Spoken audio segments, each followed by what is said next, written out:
स्वर्गीय कर्डिले साहेबांच्या पश्चात ही निवडणूक केवळ एक पदासाठी नसून या भागाच्या विकासाचा वारसा पुढे नेण्यासाठी आहे.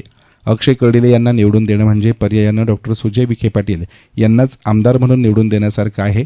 अक्षय कर्डिले आमदार झाल्यानंतर त्यांच्या प्रत्येक अर्जावर आणि कामावर मी स्वतः लक्ष देऊन ते पूर्ण करण्याची जबाबदारी घेतो, असा ठाम विश्वास माजी खासदार डॉक्टर सुजय विखे पाटलांनी व्यक्त केला.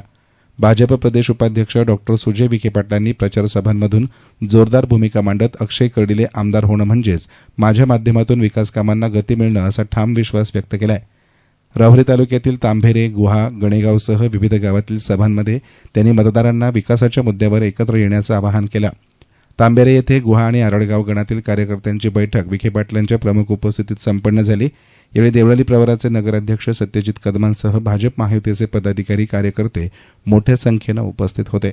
आपल्या भाषणात त्यांनी निळवंडे पाणी प्रकल्पाचा इतिहास उलगडताना विरोधकांवर टीका केली आहे. पूर्वी केवळ पाहणी आणि आश्वासनांचं राजकारण झालं, पण प्रत्यक्षात पाणी मिळवून देण्याचं काम नामदार राधाकृष्ण विखे पाटील यांनी जलसंपदा मंत्री असताना केलं, असं ते म्हणाले. पाण्यासाठी दशकांपासून संघर्ष करणाऱ्या गावांना न्याय मिळाल्याचंही त्यांनी नमूद केलं. या निवडणुकीत विकासासाठी सामंजस्याची भूमिका घेतल्याबद्दल त्यांनी प्राजक्त तनपुरे यांचे आभार मानले. मात्र कार्यकर्त्यांनी अधिक सक्रिय होण्याची गरज असल्याचं सांगत प्रत्येक घरापर्यंत प्रचार पोहोचला पाहिजे, अशा स्पष्ट सूचना दिल्या आहेत.